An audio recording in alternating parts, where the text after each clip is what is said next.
Iran के राष्ट्रपति को हमारा रिकॉर्ड है, हमने कभी इस तरह की धमकी देते हुए नहीं सुना जिस तरह की ईरान के राष्ट्रपति ने दी है। धमकी IRGC देती है, दूसरे नेता देते हैं, लेकिन ये रही ईरान के राष्ट्रपति की धमकी। ध्यान से समझ लीजिए दोस्तों, क्योंकि लेबनान पर हमले जारी हैं, तो ईरान के राष्ट्रपति पेजेश्कियान ने कहा कि लगातार रिपीटेड एग्रेशन जो ज़ियोनिस्ट दिखा रहे हैं लेबनान में, और इससे सीधा वायलेशन हो रहा है हमारे सीज फायर का, और जो हमारी डील है सीज फायर है, इशारा हो रहा है ये कि लगातार उसको खत्म करने की कोशिश की जा रही है। उन्होंने आगे कहा कि अगर यही सब चलता रहा तो बातचीत पूरी तरह से फेल हो जाएगी। हमारे हाथ ट्रिगर पर हैं, ये लाइन खतरनाक है, हमारे हाथ ट्रिगर पर हैं और ईरान कभी भी लेबनान के भाई बहनों को अकेला नहीं छोड़ेगा। आप समझ रहे हैं कितनी बड़ी बात कही जा रही है यहाँ।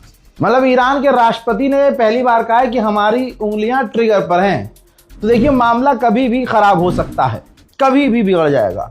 अब आपको बता दूं कि जब तक सीज फायर है तब तक के लिए स्ट्रेट ऑफ हॉर्मुज ईरान ने लिमिटेड कर दिया है, क्योंकि इजराइल हमला कर रहा है तो हर दिन उसने 15 जहाज स्ट्रेट ऑफ हॉर्मुज से जाने की परमिशन दी है। सिर्फ 15 जहाज लिमिट कर दिया है उसने। हालांकि हम तो ये सोच रहे थे लिमिट ही क्यों कर रहे हो, आप पूरी तरह से ब्लॉक करो पहले की तरह, जब तक इजराइल हमले लेबनान पर बंद ना करे। बता दूं लेबनान पर अभी भी हमले जारी हैं। इजराइल पूरी ताकत से, क्योंकि भाई इतना जलील हुआ है तो झेप तो कहीं मिटाएगा ही, तो भाई लेबनान पर हमले जारी हैं उसके। कहा जा रहा है शेख नईम कासिम जो हिजबुल्लाह के लीडर हैं, उनके नीस को कत्ल कर दिया है, भतीजा या भतीजी, जेंडर क्लियर नहीं हुआ है, लेकिन शेख नईम कासिम के हाथ धो के पीछे इजराइल पड़ा हुआ है।